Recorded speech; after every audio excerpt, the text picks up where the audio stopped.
Hi guys. Man, it's been so long since I've done one of these videos.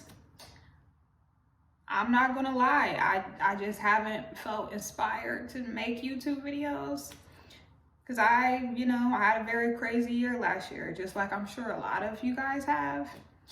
Um, it was a combination of the pandemic and being locked down, and then my brother, committing suicide. And then literally a few months after my uncle passed. So it was just a lot for me, and I just didn't feel inspired to make YouTube videos. And I'm the type of person, I just can't fake how I feel. And I don't believe in forcing things. If your heart is not in it, I just don't think you should force it. I'm actually recording on my iPhone until I get a new camera. Yeah, so I don't really know exactly where I should be looking. But yeah, I'm gonna just get right into it. I actually quit my job at the height of the pandemic. I actually quit last March. It was March 13th, Friday the 13th. And I'm not gonna lie, I question if I made the right decision, because that's literally when everything started shutting down. And it was a lot of uncertainty during that time. And I was just like, damn, I've been at this job for almost 10 years. Like, was it really a smart decision for me to quit? It's not like I, quit and went to another job. I'm pretty much independent. I'm pretty much self-employed now. Like, I guess I had it was a little bit of apprehension, because I didn't really know what to expect. I actually made the best decision I've ever made in my life. Because I'm not gonna lie,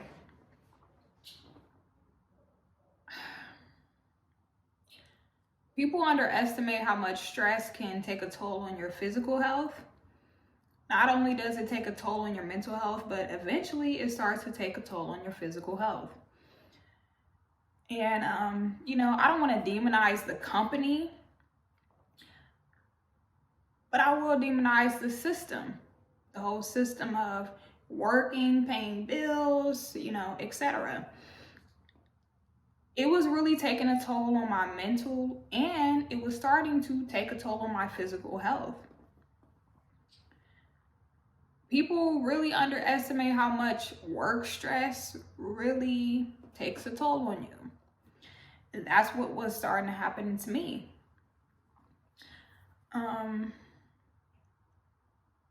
But quitting was actually one of the best decisions I've ever made in my life.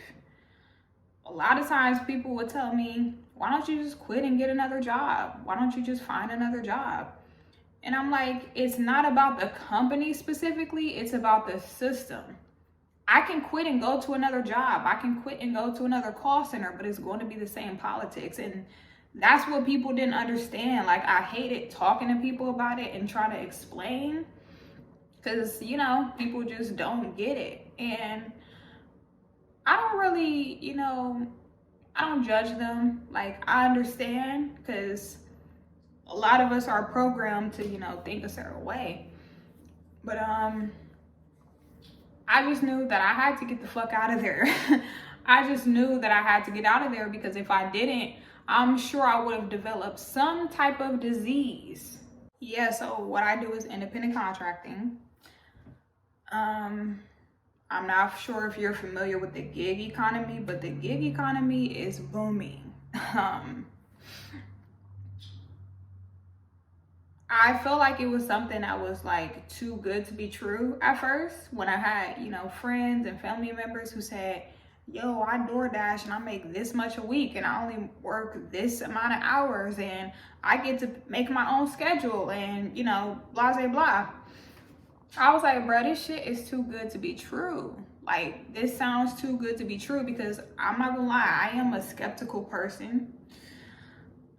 But yeah, I started watching YouTube videos on it, and I'm hearing people say, yeah, I make $500 a week and I only work this amount of hours.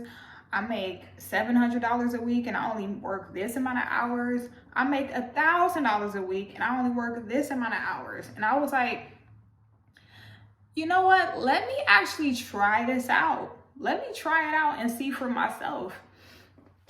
And it was a blessing in disguise, because if you work at a call center, or if you have worked at a call center, you know that there might be periods of, slowness.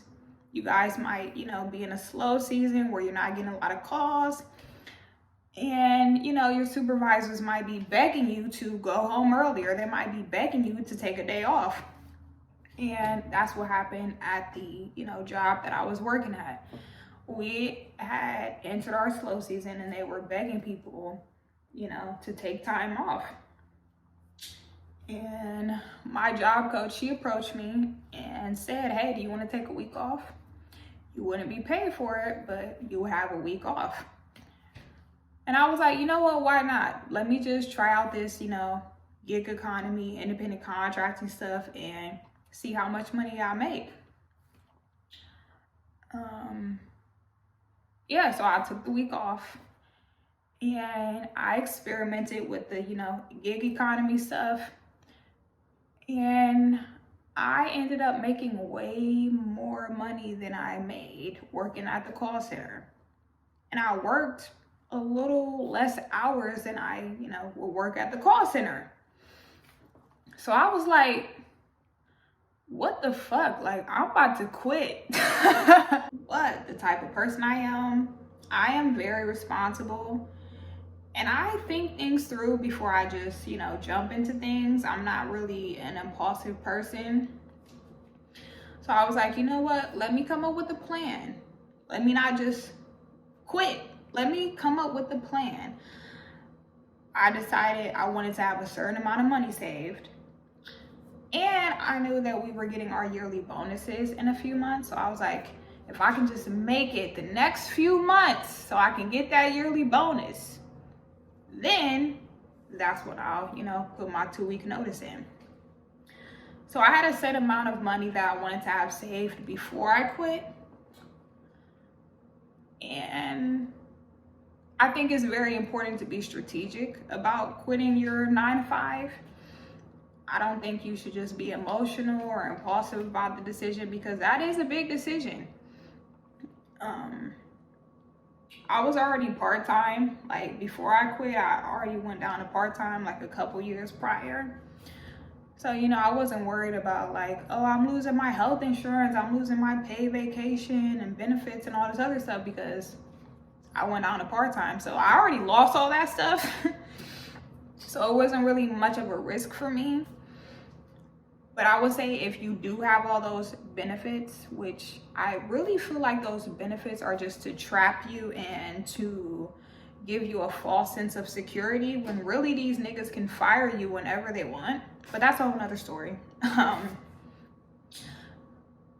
feel like you should be strategic and smart, about quitting. You shouldn't just quit because you're like, oh, I'm making a good amount of money doing this, so let me just quit. Like, I feel like it's important to have like a security blanket. Like, it's important to have a certain amount saved, because anything can happen. You just never know. There's pros and cons to working a 9-to-5. Just like there's pros and cons to doing what I do, being an independent contractor. I have people that, would say to me, oh, well, you're putting so much mileage on your car. You're spending so much money on gas. And it's like, yeah, that is true. But guess what? I feel like, just for me personally, the pros outweigh the cons. There's pros and cons to working a 9-to-5. I'm gonna be honest, I don't like answering to people.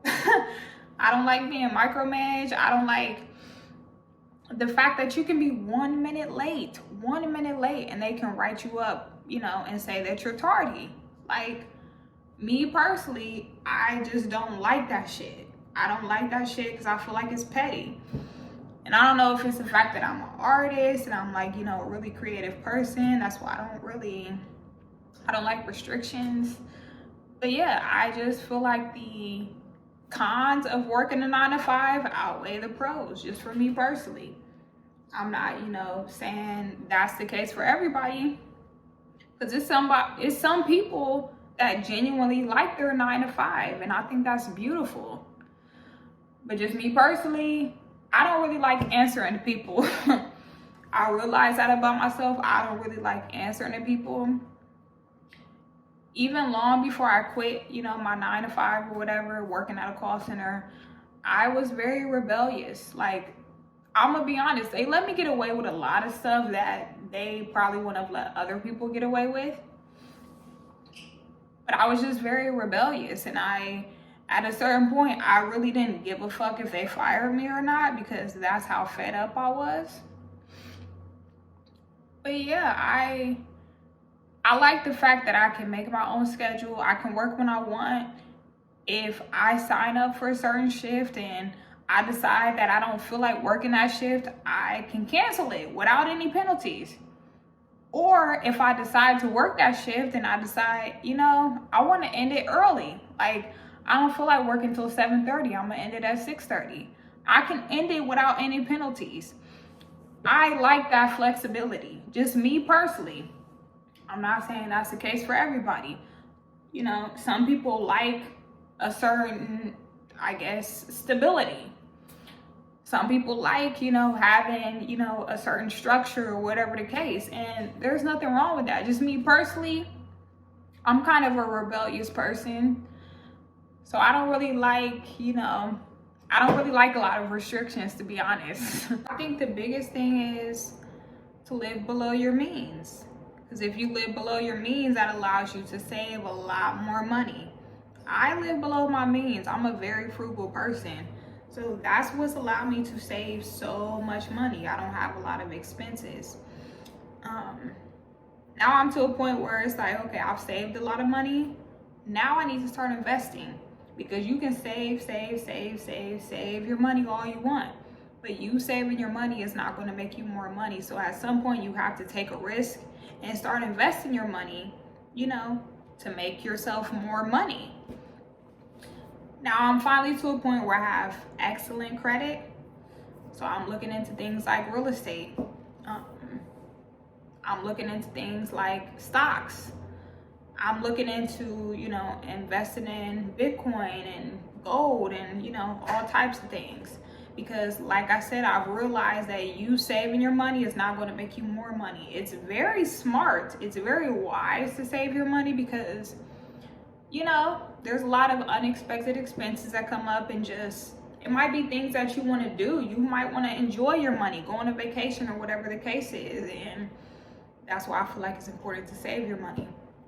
But like I said, at a certain point, you have to be willing to invest your money and to take risks. That's the point that I'm finally reaching. I'm looking into real estate. I'm looking into stocks. I'm looking into a lot of different things to, invest my money in. Granted, music and, anything creative and artistic, that will always be my number one passion. But I don't want to depend on that to make a living. I think it's better if I have a lot of different streams of income to depend on, to where my music is just something that I love and enjoy doing. It's not so much pressure to make a certain amount of money off of it, if that makes sense. So yeah, I would say the biggest thing, if you plan on quitting your 9 to 5, the biggest thing is saving your money and living below your means, making sure you don't have a lot of expenses. And once you get to a certain point where you have a lot of money saved, start investing your money, so your money can make more money for you. That's what the rich people do. So yeah, that's all I have to say. I missed you guys so much. And until next time, deuces, bye.